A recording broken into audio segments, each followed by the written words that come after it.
Hello, if you found this video, Sekhmet is here to remind you, with Sphinx energy there, just how strong you are. Strength comes from the heart.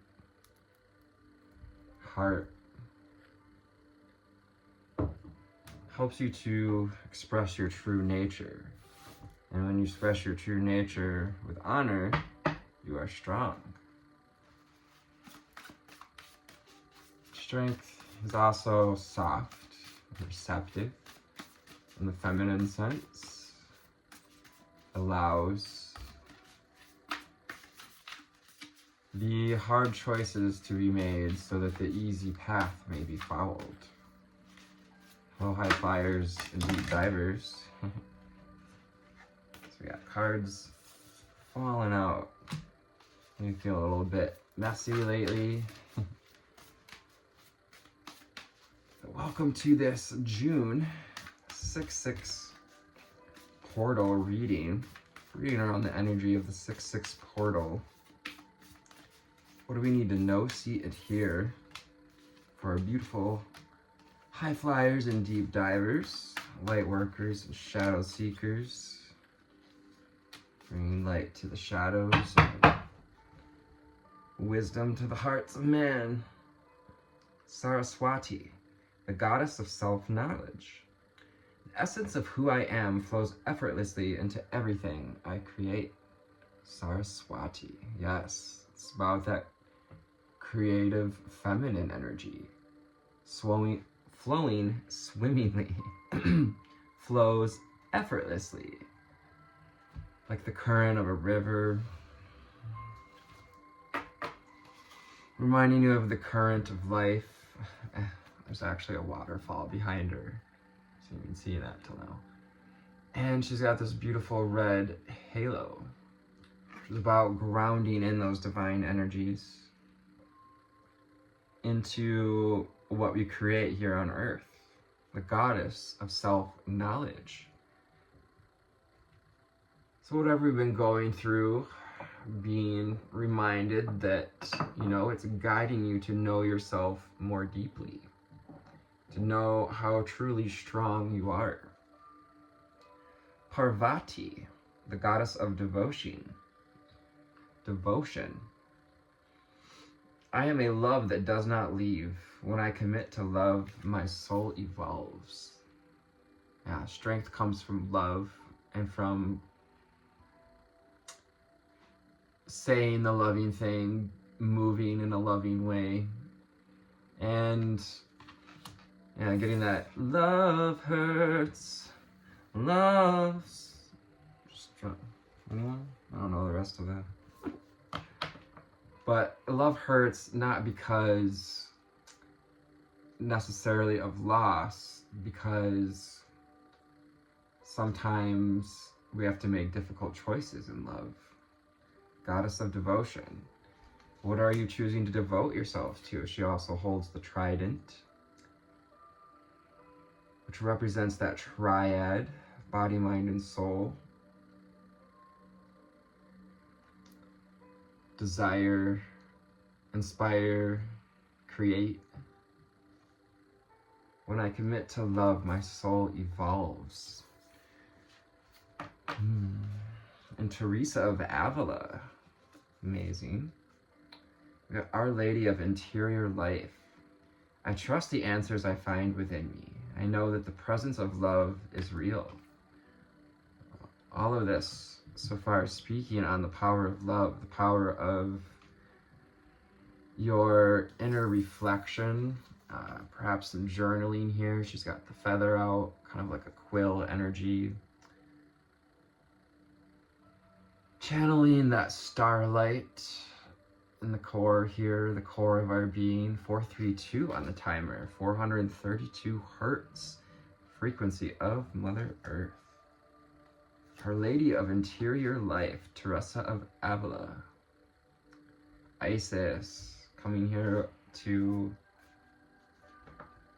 welcome our Sekhmet energy, powerful feminine, Lyran, starseed energy. the goddess of magic. Sexual energy is sacred. My pleasure is a prayer that brings me back to life. My pleasure is a prayer that brings me back to life. And pleasure can come in many forms with our sexual desire. Pleasure of creating art, creating babies, of alchemizing energy, the magician, the goddess of magic here, Isis, the winged goddess of Egypt, taking flight, spreading your wings. Scarab energy as well.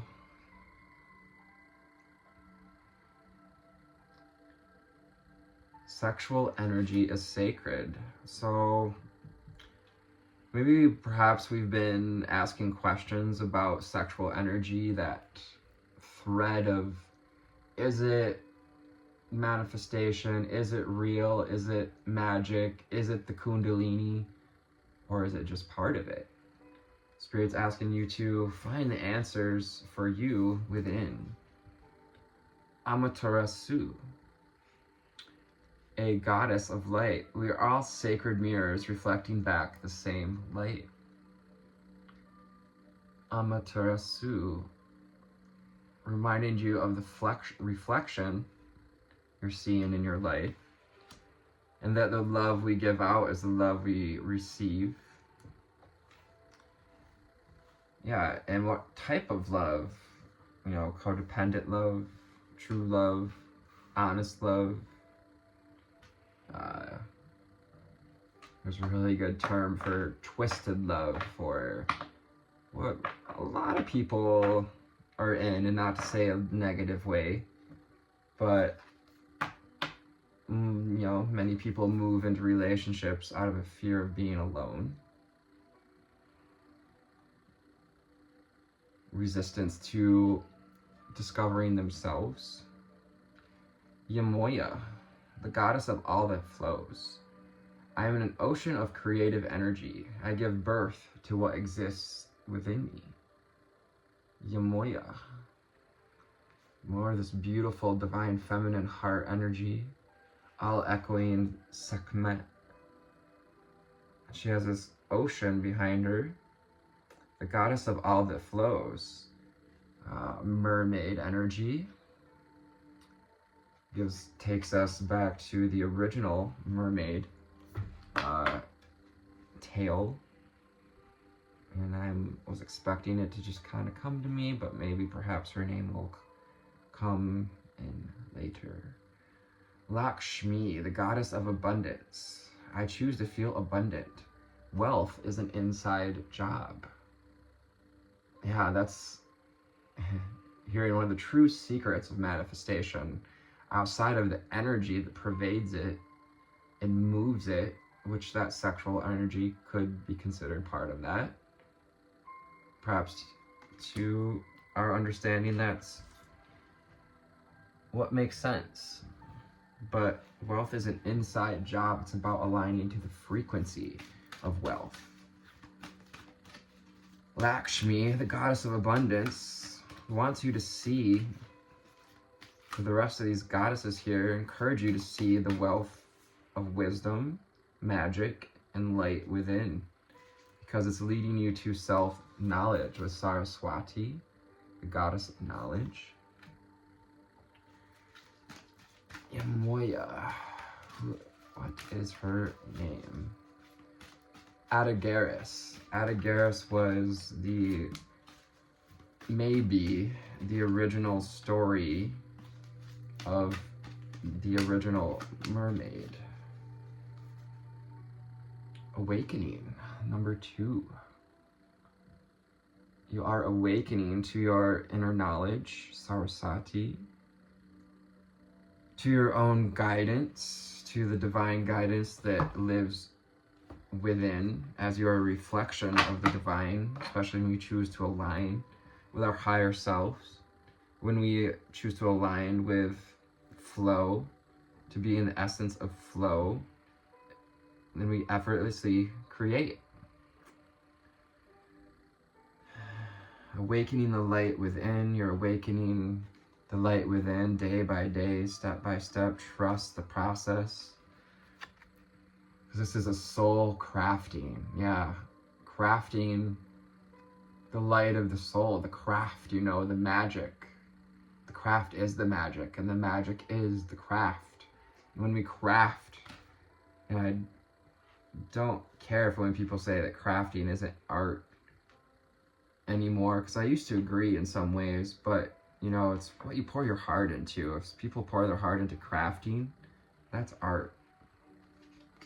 So silly brainwashing art school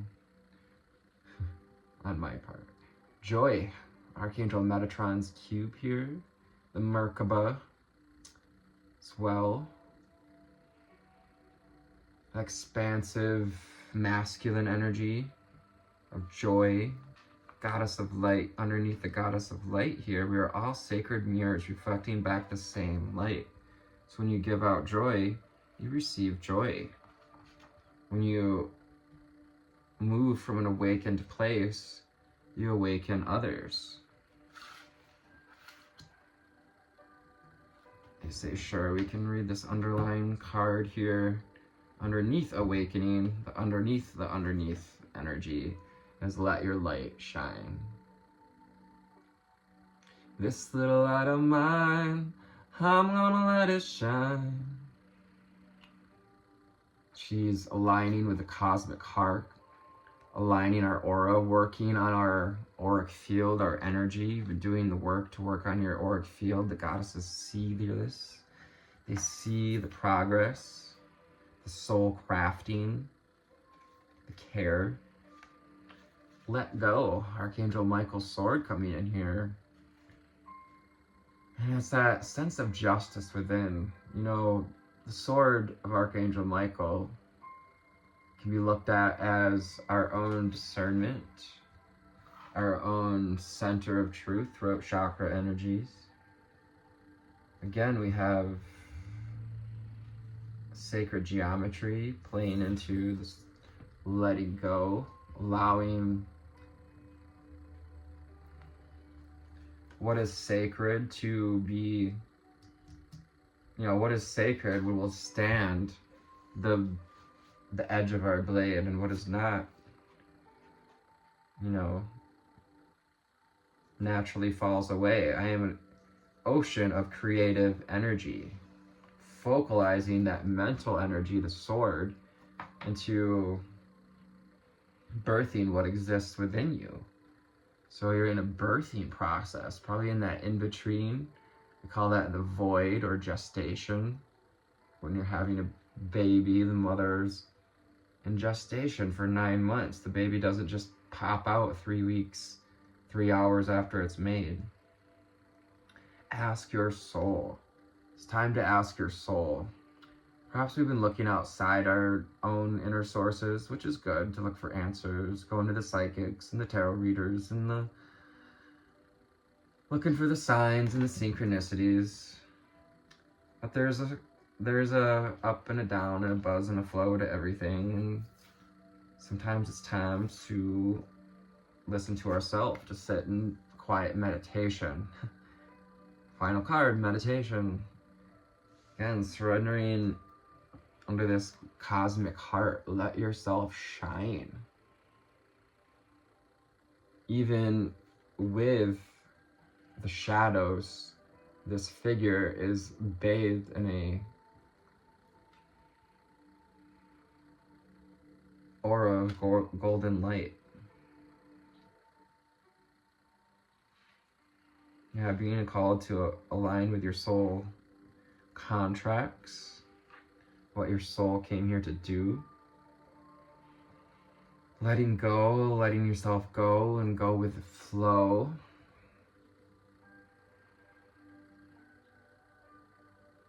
Sekhmet saying again now here, you have all the tools you need to create magic. And you have intermittently made the space to receive. Now it is time to believe in the process, in your power, in your personal sovereignty, to listen to your heart as you leap forward, ray by ray, stepping back into the brightness of you. Ooh, ooh. We're going to the Magic Seer Tarot. Any further confirmation and perhaps a little more direct advice here? What do we need to know, see, and hear? 3 cards flipping out, just peeking. Yeah, getting clear about fork in the road.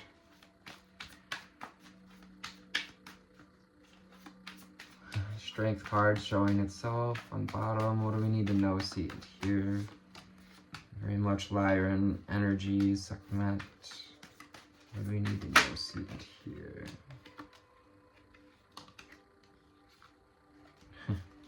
Flipping over the 2 of Wands to show me that while I was shuffled it back in, it came out anyways. We got the 2 of Pentacles. So we've been juggling a decision, perhaps, weighing our options. 2 of Pentacles is about making a choice. It's also about coming into balance in physical body.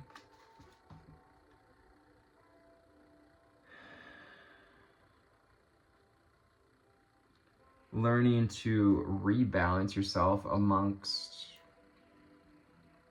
the difficulties of the world, wherever it is we find ourselves on the wheel of fortune. You know, sometimes we're underneath the weight of things and we're feeling the pressure, the stress. Sometimes we're on top. We're feeling awakened, enlightened, and joy. If you find yourself, on top of the wheel, it's a good time to allow that energy to flow to others. If we find ourselves underneath the weight of life, it's a good time to surrender and nurture ourselves, to meditate, to find the lessons within, the silver lining, to be a student of life, the Fool. Being called to try new things, to perhaps embrace some new adventures, and just traveling to the town 3 doors over, 3 towns over. Meditation, releasing yourself on this journey of soul craft. The Fool rarely knows, all of the directions of the journey. It just grabs what he needs, his little rucksack here and a flower and his trusty little dog, and heads out on the journey.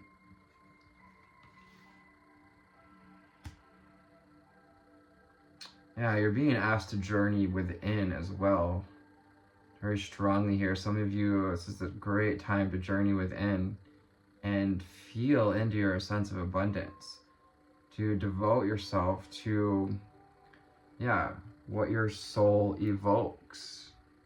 Ask your soul, 2 different decks here, ask your soul what your soul evokes. With Parvati and the 16 card, making 7, making the divine choice of the number 7.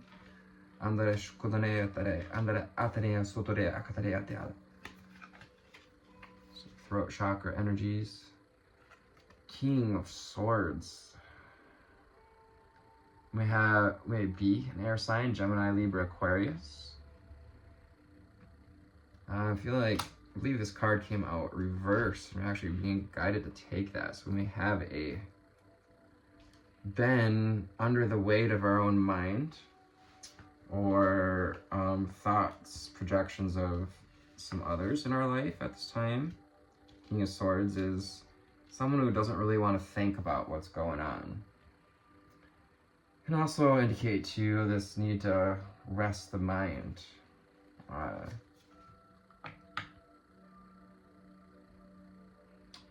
rest the trying to figure it out and allow it to come to you, allow the answers to come to you, to be more playful with it. Page of Swords.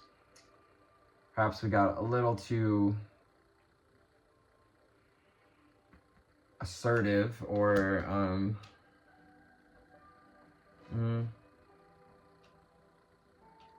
just anxious and trying to figure it out and put ourselves, you know, head over heels, trying to figure it all out.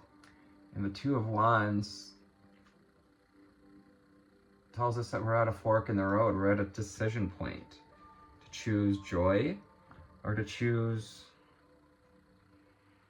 to stay buried under the weight of the wheel, to allow the forces of the mind and nature to compound that sense of despair and opposite of joy. Again, being reminded here to craft your soul. You're crafting your soul journey. And crafting your soul by the intentions that you make, the devotions that you take, what you give and allow our sexual energy to be entangled with. We have the Death card. So we're in this rebirthing process. Letting go of the old. Let go. It's time to let go of the old dogma, the old putting things on a pedestal. And this goes with giving away our power to anything outside ourselves. While we can call on the wonderful goddesses and archangels and ascended masters and ancestors, perhaps the message you need here and taking time to integrate, and it will take time to reprogram this thought, but just hearing it may help you turn towards a place of celebration and overcoming, and that all these beings, all these enlightened beings, they're awakening to the fact that they are a reflection of you. Let your light shine. We are all sacred mirrors reflecting back the same light. And that's coming from the goddesses, telling that you are her, she is you. And while in their sense, they're in a position, our guides, to see things that we cannot see, we have the same ability to awaken to joy and to transform, allowing our light to shine. Let it shine. Because underneath let it shine is enlightenment. Enlightenment. Enlightenment. That's, oh wow. I was reading enlightenment. Alignment. Wow. Aligning. So you're aligning to your soul's journey when you choose to move from love, when you let go. Archangel Michael helping to align and empower your truth, your throat chakra here. Sekhmet here as well with Isis, so the Egyptian energies. The rest of these goddesses, all this beautiful divine feminine energy being supported by Archangel Michael here to speak our truth, to let the rest of the world know that, no, I don't have to bust my ass trying to figure it all out when there's a better way, when I can get into the flow, when wealth is an inside job. Alluding to someone I listened to, Kyle Cease, is talking about how the old modalities of making money just aren't going to work, especially for starseeders, starseeds, light workers, way showers, for the awakening joy, asking the soul, letting your light shine, is the way forward, to be the light bearer. The lighthouse doesn't run up and down the beach drawing in the boats. It stays in one place, connects within and without, and draws it all together into alignment, aligning the divine and our earthly bodies to allow that light to shine. So I hope this found you on a lovely altitude today.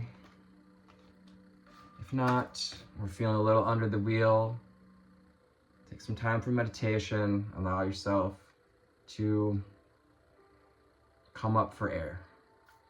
I love you, take care, and namaste.